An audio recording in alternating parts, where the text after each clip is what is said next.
Before there was the law, before there was the temple, even before mankind knew how to name sin, there were beings unlike anything on earth. They were neither gods nor men.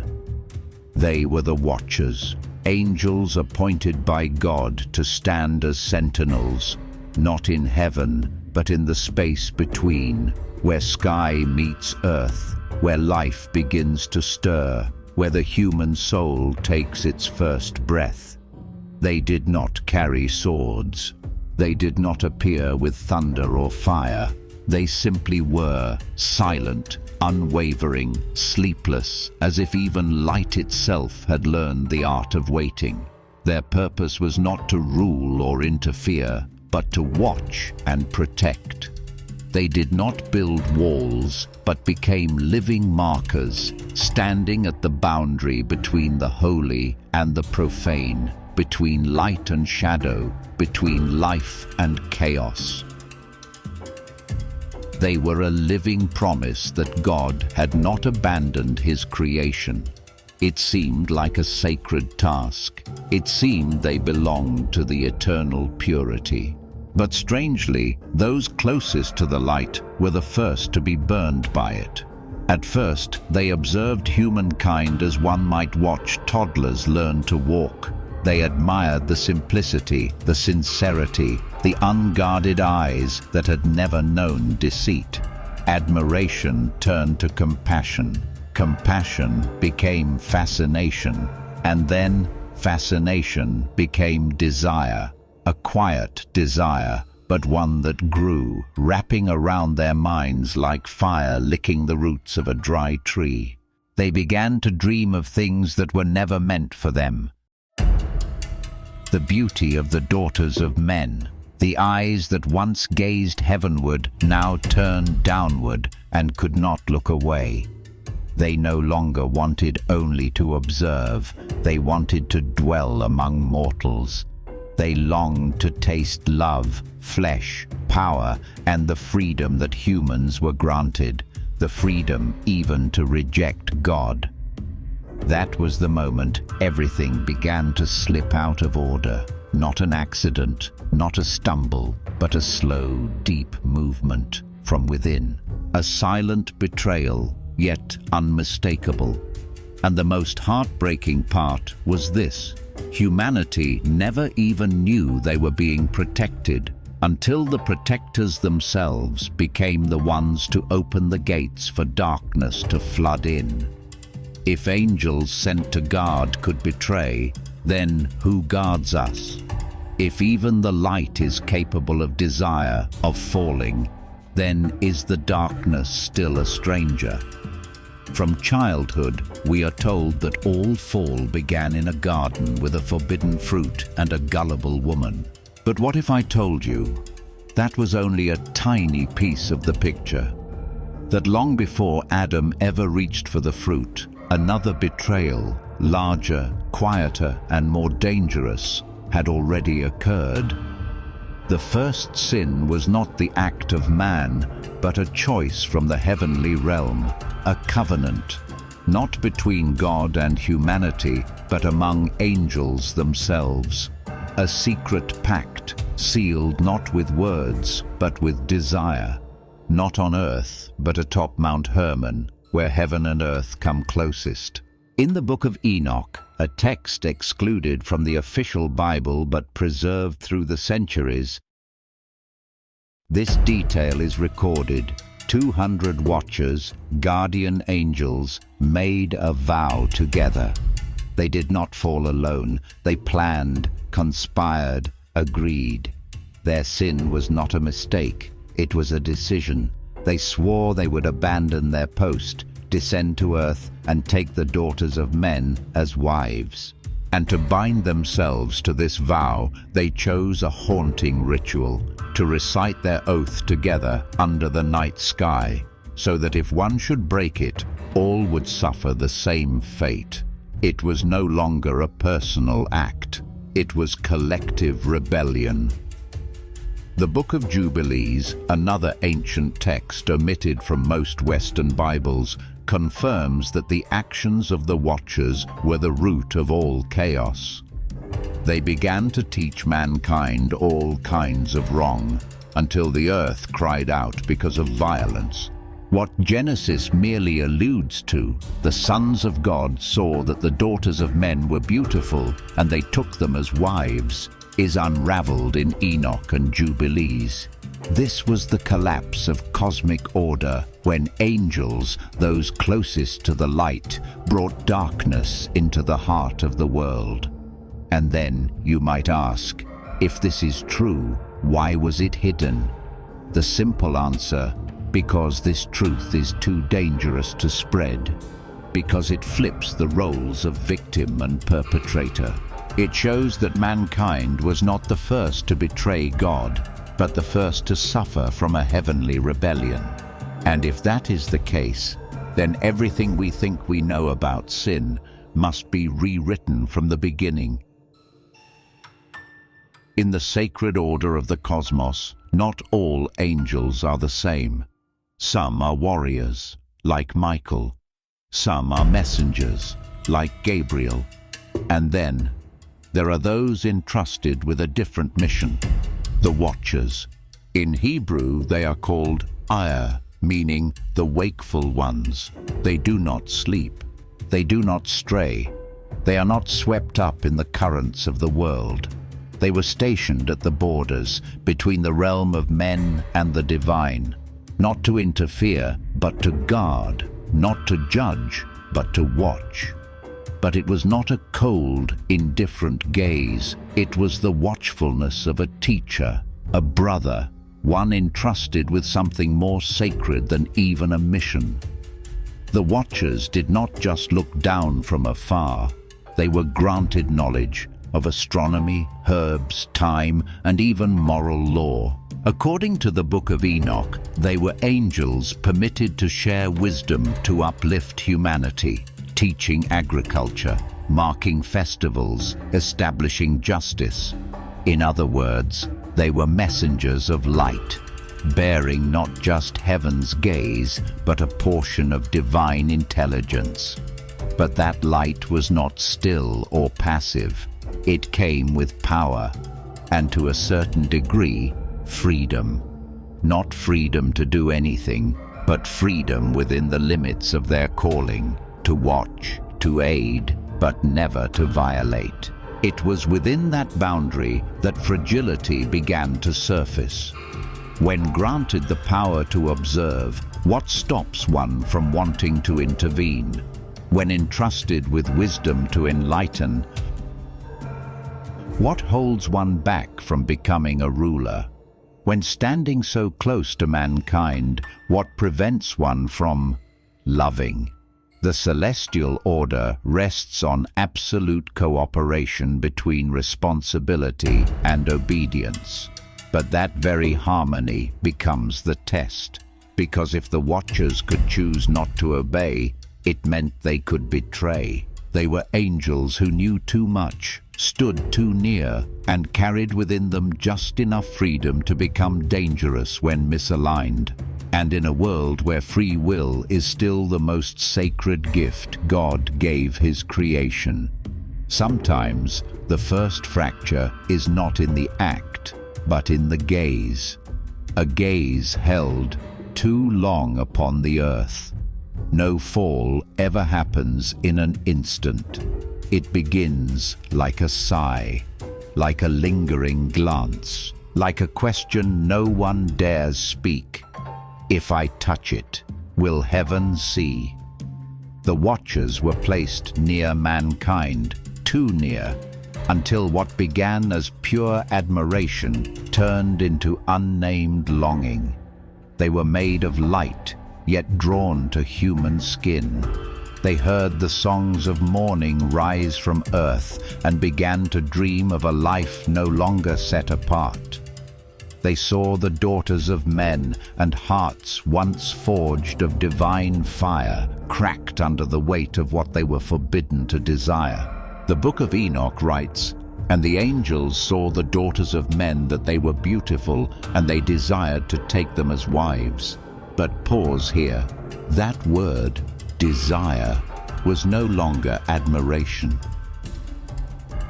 It became the force that changed destiny. They no longer merely watched. They wanted to possess. This was the turning point. The crossing from light to shadow did not happen in the marriage. It happened in the shift of role, from watcher to invader, from guardian to taker. In the light, they had once been witnesses to divine order, but now they wanted to rewrite that order with their own will and lust. And because they did not want to act alone, they made a covenant with each other. On the peak of Mount Hermon, they sealed their pact. 200 angels, a unified rebellion, a commitment that if one broke the oath, all would be punished. What does this reveal? That their fall was not an accidental stumble. It was an organized uprising, a nation of rebels forming in the heart of heaven. A community of those who chose to leave the light, not out of hatred, but because they could no longer contain their desire. Light, when it refuses to stop, becomes the most dangerous darkness. Because the watchers did not fall alone. They birthed an entire generation of beings, giant, violent, and belonging neither to heaven nor earth. But it all began with a gaze held too long on what was never theirs. Not all rebellions start with a roar. Some begin with silent agreement between those who seemed so innocent. According to the Book of Enoch, that fateful moment occurred atop Mount Hermon, a sacred, towering peak at the border of earth and sky, where clouds kiss the land and light falls like silent blades. There, 200 angels, called the Watchers, gathered in the darkness of a night when no prayer rose to heaven. Leading them was Semjaza, an angel once trusted, now first among rebels. He feared that if he descended alone, the others would hesitate, and so they swore an oath, a covenant, that if one betrayed it, all would share in the punishment. They bound themselves not with chains, but with a sacred but blasphemous commitment. Enoch writes, "They all swore together and bound themselves by mutual curses." With that oath, a new order was born, not one of God, but of those who once belonged to him. This was no longer a personal stumble. Not one angel falling because he fell in love with a human. This was a celestial mutiny, a rebellion with structure, leadership, objectives, and collective action. They knew what they were doing, they knew what they were giving up, and they did it anyway. That covenant, the covenant of rebellion, was something the world had never seen before. It turned light into strategic darkness. It transformed personal longing into a collective cause. And from that moment on, darkness was no longer something to flee. It became something to choose. From this very covenant, everything else surged forth. The union between the Watchers and the daughters of men, the birth of the Nephilim, the spread of sorcery, violence, and chaos. This was the beginning of a new era, one that Enoch describes in trembling words. "And the earth was defiled, and the cry of the souls of the righteous reached unto heaven." Everything that followed, the great flood, the wrath of God, the silence from the heavens, was the inevitable consequence of that covenant, a covenant not recorded in the canonical Bible. And yet, it was the cause of all disorder. When the Watchers abandoned the heavenly realm to take mortal wives, the consequences went beyond their betrayal. It birthed something never before seen in the history of creation, a new kind of being, not entirely of heaven nor fully of earth. Hybrid offspring, half angel, half human. Creatures who possessed power beyond limits, but whose souls had no defined place in any sacred order. They were called the Nephilim, a term in Hebrew which may be understood as the fallen ones, or those who cause others to fall. Genesis chapter 6:4 only mentions them in passing. There were giants on the earth in those days. They were the mighty men of old, men of renown. But the Book of Enoch does not remain silent. Enoch recounts that these hybrid children stood hundreds of cubits tall, were bloodthirsty, and could never be satisfied. They began to devour everything: livestock, birds of the sky, fish of the sea, and finally, humankind itself. Not only were they great in stature, they were monstrous in wickedness. When they had consumed all available food, they turned to devour one another. They became not merely terrifying monsters, but uncontrollable ones. No one, not even the Watchers, could restrain them. They were not just a catastrophe.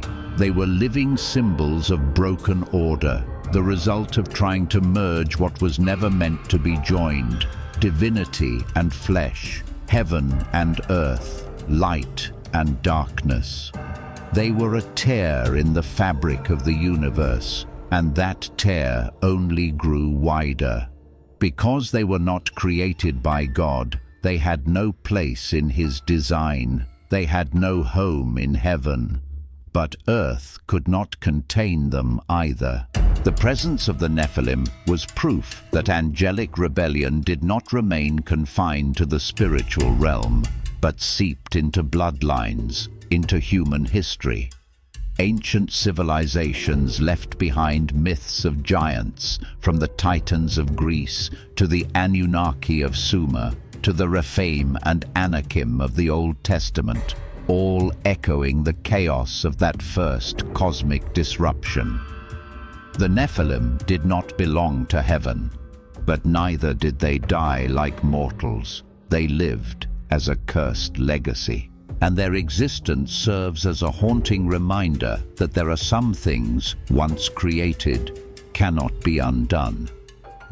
The Watchers did not only leave behind hybrid children, they gave humanity another gift, which seemed like light, but was in truth a lamp leading into the abyss.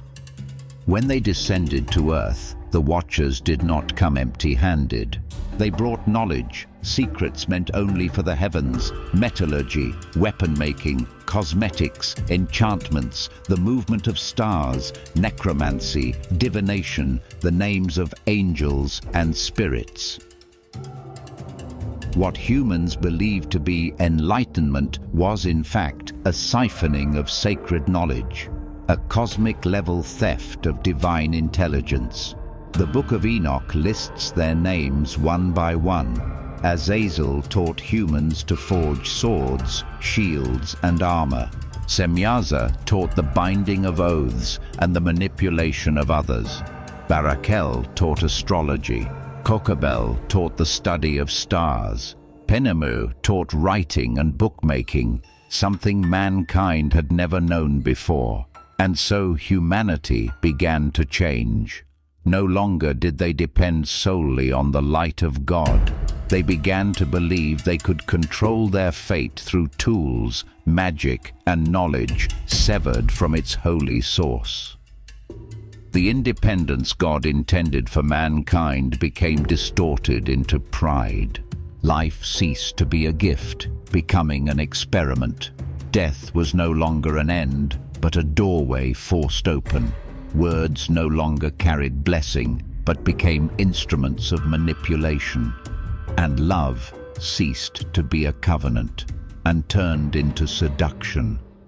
Everything that was once called progress began to smell of the fall.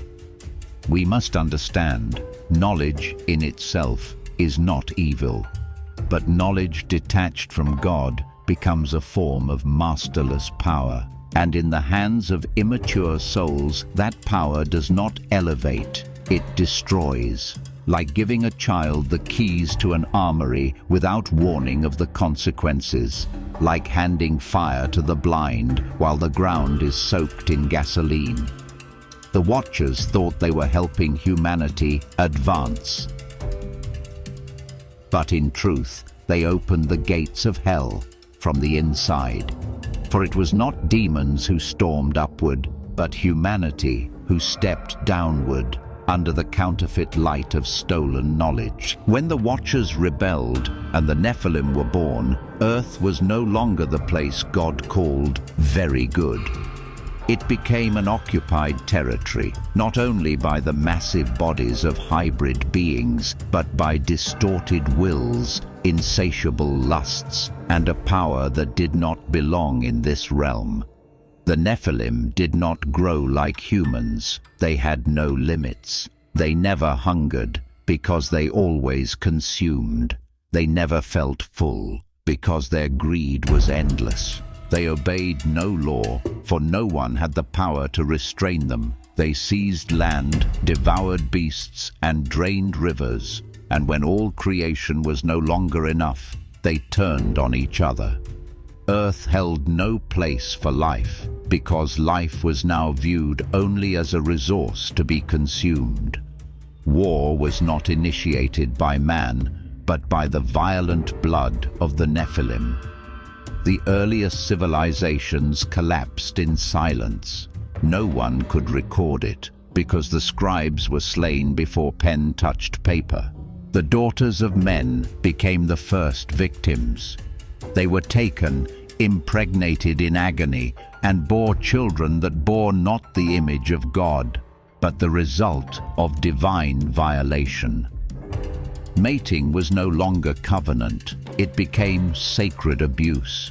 Ancient scriptures, not only Enoch, but also Jubilees, the Dead Sea Scrolls, and fragments from rabbinic tradition use powerful language. Those who defiled the earth. A title not given to mankind, but to the ones born of betrayal between angels. Earth was not only physically occupied, it was spiritually defiled. The air was no longer pure. Rituals lost their holiness. Prayers no longer reached heaven, because between man and God now lay a veil of blood, the cries of sacrificed infants, and the incantations of soul-burning magic. The Nephilim did not just kill, they built kingdoms. They called themselves sons of the gods, and the people, in fear, bowed. God looked down, and what he saw was no longer a creation reflecting his light, but a land possessed by beings who belonged nowhere and could not be redeemed. For so long, humanity has borne the weight of a verdict that we were the first to break the covenant. From Eve's fruit to Adam's excuse to Cain's flight, the first pages of Scripture seem to trace a lineage of sin that begins with man. But if you read Genesis 6 again, if you open the Book of Enoch, Jubilees, or the texts banned in the Western tradition, you will find another story. Sin did not begin with the fruit. It began in the heavens. When the Watchers betrayed the celestial order, they did not merely defile themselves, they shattered the entire framework of creation. They passed down forbidden knowledge. They sowed hybrid bloodlines. They broke the boundary between the divine and the human. And in doing so, humanity ceased to be sovereign. We became victims, pulled into a war no one had warned us about. From that moment on, sin was no longer just personal action, but the ripple effect of a cosmic rebellion, like a stone dropped in water, creating waves that could not be stopped. Yes, mankind sins, but in a world that had already been reprogrammed, born into a corrupted environment, guided by beings who belonged neither to light nor darkness. They were never taught what was right, only what was powerful. We speak of the fall of man as though it were the original stain. But what of the fall of angels? What of the oath sworn atop Mount Hermon and the creation of a race that would poison all human bloodlines? It is time to redefine sin. Sin is no longer merely personal. It is disconnection from the original order. It is the breach of boundaries between layers of existence. It is when the entrusted guardians become the source of chaos. It is when heaven stands silent as mankind wrestles with a confusion they did not choose. In the light of this truth, we can no longer see humanity only as the culprit. We must see them as beings caught in a sacred rebellion, where victim and traitor can no longer be so easily distinguished. And perhaps that is why God did not destroy all, but chose to begin again, because he knew the first fault did not come from mankind. After all that transpired, after the rebellious covenant, after the Nephilim, after the defilement that covered the earth, one question rises, simple yet shattering. If even angels can betray, then who is watching over us? The belief that someone up there is watching has long been the thread keeping the human soul from breaking. But when we learn that the Watchers, the very ones assigned as guardians, were the spark of the greatest chaos in history, can that trust still stand? Scripture says, "For he will command his angels concerning you to guard you in all your ways." Psalm 91:11. But does that command still hold if a portion of the angels has defected? If those who once stood closest to God could trade their mission for desire? We are no longer speaking of lost souls or simple forces of darkness. We are speaking of beings who knew the light, who lived in the light, and yet chose the dark. And if they can fall, then who is truly safe? That fear is real. And for thousands of years, ancient theological traditions have not ignored it. Enoch recounts that after the rebellion of the Watchers, God sent other angels, not to observe, but to intervene. Michael, Raphael, Uriel, and Gabriel, the princes of light, were stationed over the four corners of the earth, not only to guard mankind, but to preserve the very order itself. This means heaven did not sit idle. God did not fall silent. He did not revoke his promise, but he reorganized, reassigned.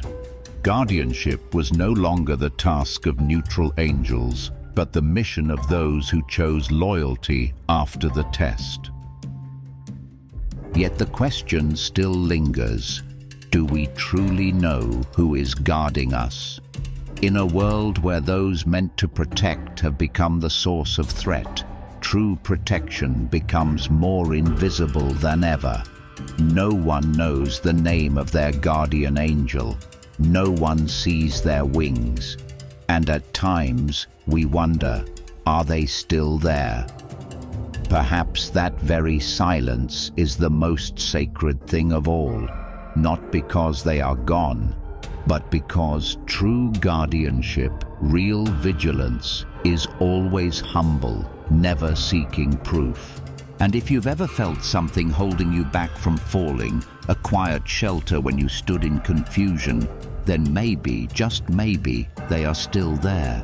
Not all angels betrayed.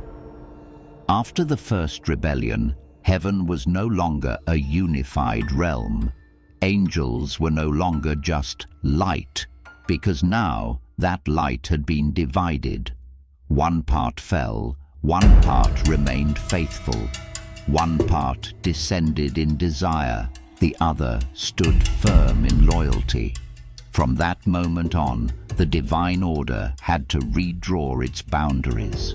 Enoch describes this polarization not as a sudden war, but as a process of purification.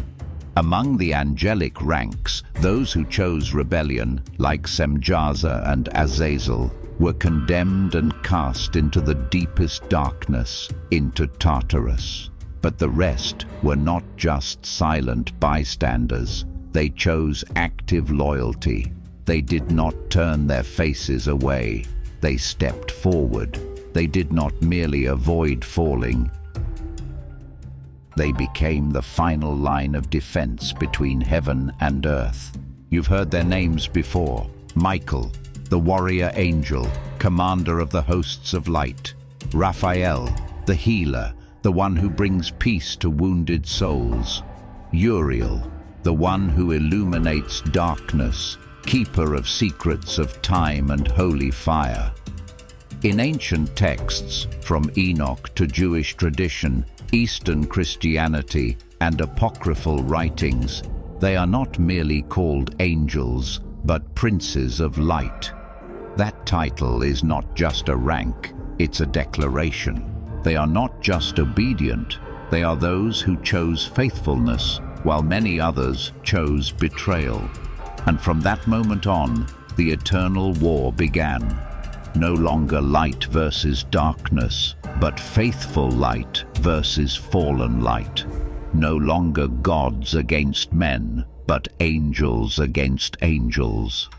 One side seeking to destroy God's plan with corrupted knowledge, the other guarding the covenant with unwavering loyalty, even if it meant standing watch in silence for thousands of years. Michael, who appears not only in the final battle of Revelation, but also in Daniel, Jude, and apocalyptic traditions. Raphael, not only the escort of Tobit, but the one who heals the wounds upon the earth left by Azazel.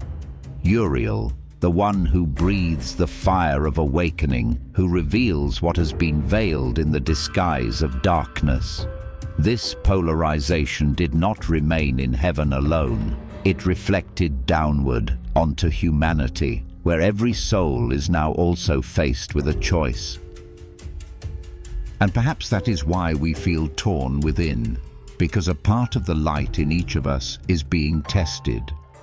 What makes the rebellion of the Watchers even more tragic is not merely their betrayal, but the division of those who once stood on the same side. This was not a war between strangers.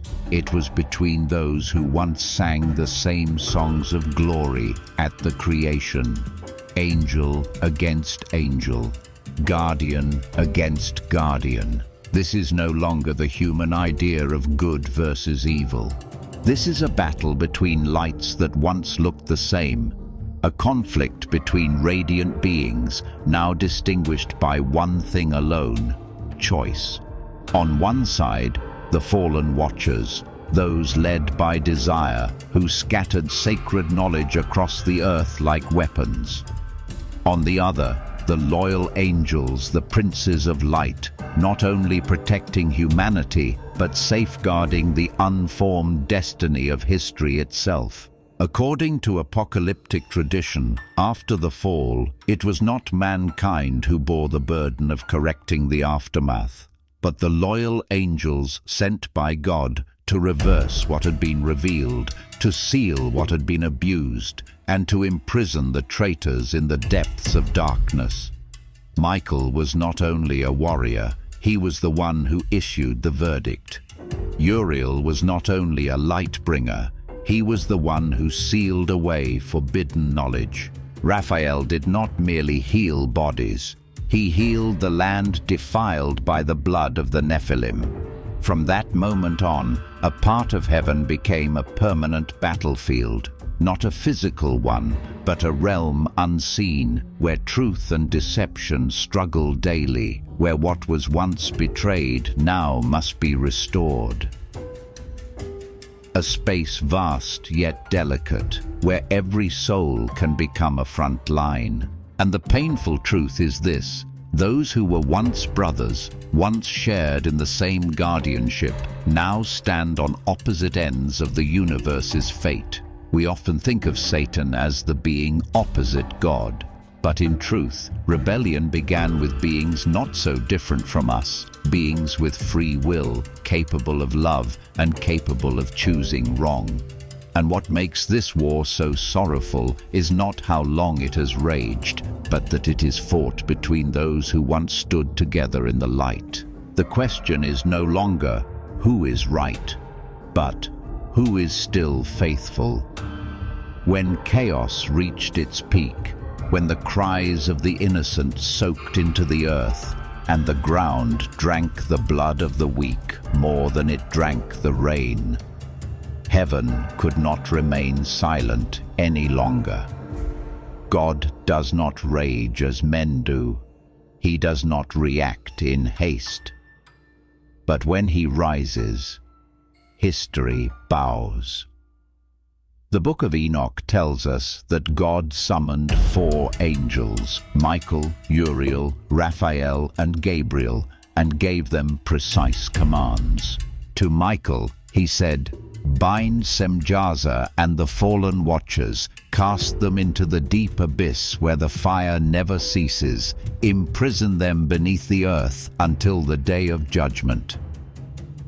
To Raphael, he said, "Destroy the Nephilim, the illegitimate offspring of heaven and earth, for they are calamities with no place in creation's design." To Gabriel, he commanded, "Stir up the giants that they may destroy one another. Leave no trace behind." And to Uriel, God pointed to Noah, the last righteous man, and began preparations for what was to come, a cleansing by water. This was not blind wrath, this was divine justice. For what had once been created very good had now been corrupted at the root, not repairable, only restartable. The Nephilim, giant beings with angelic blood, were swept away in the great flood. No place left for them on earth, no space on the ark, no covenant, no redemption. And the watchers, they did not die, but they did not live either. They were imprisoned beneath Tartarus, a realm deeper than hell, where light can never reach.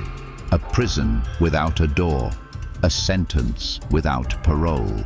The Apostle Peter later wrote, "For if God did not spare the angels who sinned, but cast them into hell and delivered them into chains of darkness, to be reserved for judgment." 2 Peter chapter 2:4. One short sentence, but it confirms that this rebellion was not forgotten.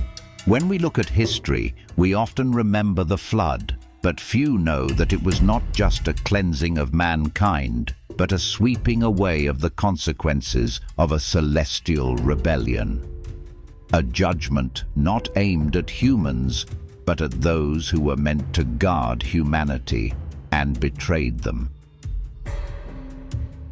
God did not abandon the world, but to save it, he had to punish those entrusted to keep it.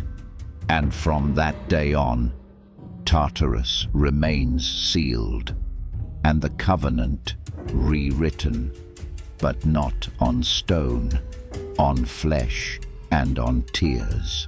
When the watchers were seized, when the Nephilim began to fall in the chaos they had birthed, God did not speak directly to the traitors. He didn't need to, because he sent one man, a human, to speak on heaven's behalf. His name was Enoch. Enoch was not a priest, not a king. He was a man, yet not an ordinary one. Scripture says simply, Enoch walked with God, and then he was no more, for God took him. Genesis 5:24. One line, but it holds a mystery that words cannot contain. In the Book of Enoch, he did not merely vanish. He was taken into heaven, given vision across the layers of heaven and abyss, shown truths humanity could not bear alone. And in a fateful moment, he became the mediator, not between earth and heaven, but between angels and their creator. The watchers, once proud, once scorning mankind, now knelt before a man. They asked Enoch to plead for them before God. They begged, they wept, They longed to see the light once more, and they hoped that heaven would show mercy to a righteous man. Enoch took their plea before God. He stood in the light, not the light of the sun, but the brilliance where no shadow survives. And he waited, but the answer was silence. Not because God did not hear, but because sometimes silence is the heaviest judgment. That silence declared, there are deeds that cannot be undone. Covenants that once broken can never be restored. Beings who have known the light but still chose darkness can never return. God sent Enoch back, not with forgiveness, but with the sentence. He told the watchers, "You once stood in the light, but now you will never see it again. No petition of yours will be heard." And from that moment, they were exiled, not only from heaven, but from hope itself. After completing his mission, Enoch did not return to earth. He was taken alive into the heavenly realm, without death, because he was the final witness to a trial that did not take place in any court, but in the spiritual realm. And his presence in sacred traditions, from Judaism, Christianity to Islam, is a reminder that sometimes God chooses one man to declare what a whole army of angels is no longer worthy to hear. When the waters of the great flood receded, many believed that every trace of that ancient rebellion had been washed away. But in the lingering whispers of ancient history, in the stories that never made it into the official books, one thing continues to echo: the Nephilim were never truly gone. Genesis 6:4 says something strangely haunting. In those days, and also afterward, there were giants on the earth. That phrase, "and also afterward," is a crack in the logic of history. If the flood destroyed everything, how could there be an afterward? A silent implication that the hybrid bloodline, though punished, left behind traces, perhaps in genetics, perhaps in spirit, perhaps in the collective memory of humankind. From there, legends arose all around the world. Tales of beings who were half divine, giants, immortal, powerful, yet always bringing disorder. In Greece, they were called the Titans, primordial gods imprisoned deep beneath the earth for defying the heavens. There were the Cyclopes, one-eyed smiths of thunder, violent and proud. In Sumer, they were known as the Anunnaki, those who came down from the heavens, worshipped as gods, but acting as tyrants. In Canaan, the Rephaim, Anakim, and Emim, giant clans that survived even after the days of Noah. We call them myths. But what if myth is just memory, distorted by time?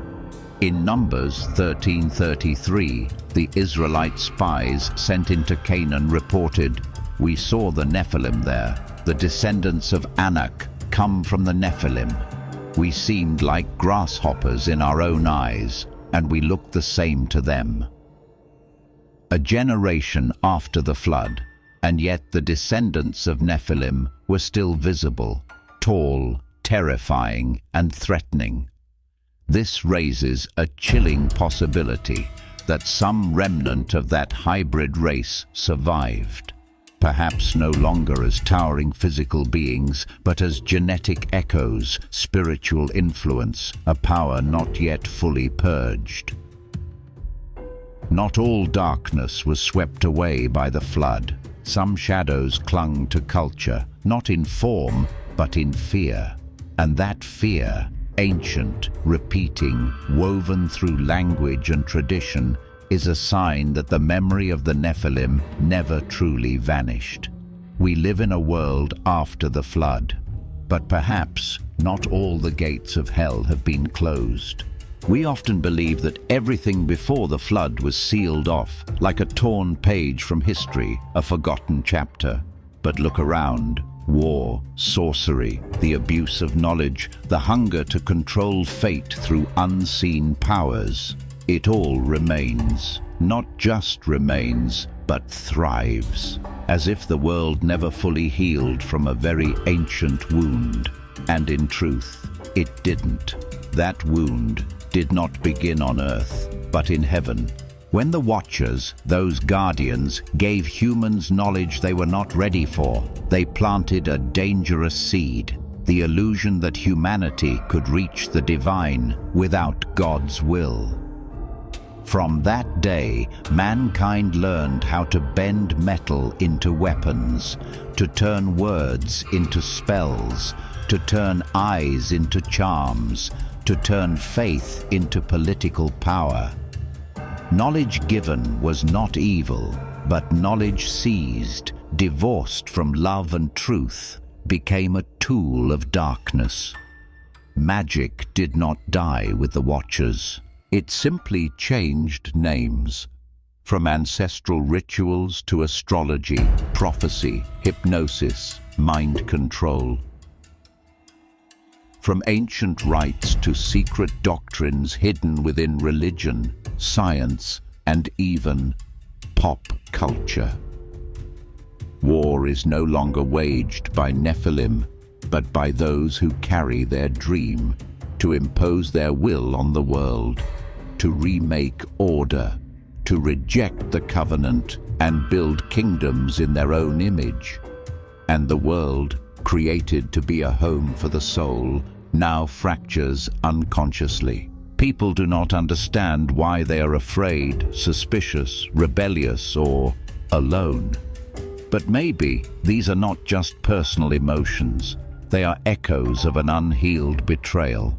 Because angelic betrayal did not merely fracture the bond between heaven and earth, it left tremors in the spiritual architecture of creation. Since then, the world has not functioned as it once did. Innocence became a luxury, doubt became instinct, and every soul born into this world now carries a fracture, a faint memory that we were once guarded, but also once betrayed. And until the final day, the true day of judgment, that wound cannot fully close. In the shadow of the fall, in the cries of cursed creatures, and the reverent silence of the heavens, one thing has never disappeared: the light. Not the blinding, obvious kind, but a quiet light, steady, humble, unshaken. Not all Watchers betrayed. The Book of Enoch and other ancient writings tell us, among the angels assigned to guard humanity, some remained faithful to their original covenant. They did not descend in lust. They did not scatter forbidden knowledge. They did not swear vows under the cover of night to launch a rebellion. They simply held their post. And perhaps because of that, they've been forgotten. In a world that loves to speak of betrayal, fall, and tragedy, those who quietly remain faithful are easily overlooked. But it is they, the ones who never sought attention, who are the reason light still flickers on earth. From this arises a belief that has existed since the earliest days of faith, the belief in guardian angels. Not as a mystical idea, not as a painting on a wall, but as a real presence. Watchers who kept their covenant, sent to guard every person, every child, every soul caught between good and evil. Scripture declares, "For he will command his angels concerning you to guard you in all your ways." Psalm 91:11. And perhaps this is not a metaphor, but a confirmation. Guardian angels do not intervene with force. They do not stop all bad things, but they keep our souls from breaking. They lift us when our faith is tired. They quietly remind us where we came from and what we belong to, and maybe the times you've made it through your darkest nights, the moments you didn't give up, the days you didn't fall, even when you had no explanation. Perhaps it was because an angel, silent, nameless, and not needing to be known, was standing watch at the edge of your life. They do not need thanks. They only need you to remember, not all guardians have left. After the fallen watchers were imprisoned, after the Nephilim were destroyed in the flood, many assumed it was the end. That light had triumphed, and darkness was buried beneath the earth. But that was only part of the story, because the war between the faithful angels and the remnants of darkness never truly stopped. It merely changed battlefields.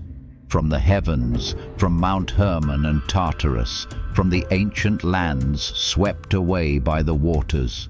That battle has now moved to a new territory, the human heart. We, seemingly only witnesses, are actually the battlefield. The soul of every person is the place where two forces quietly contend, not with swords, but with thoughts, emotions, choices, and promises. Darkness no longer wears the face of Nephilim.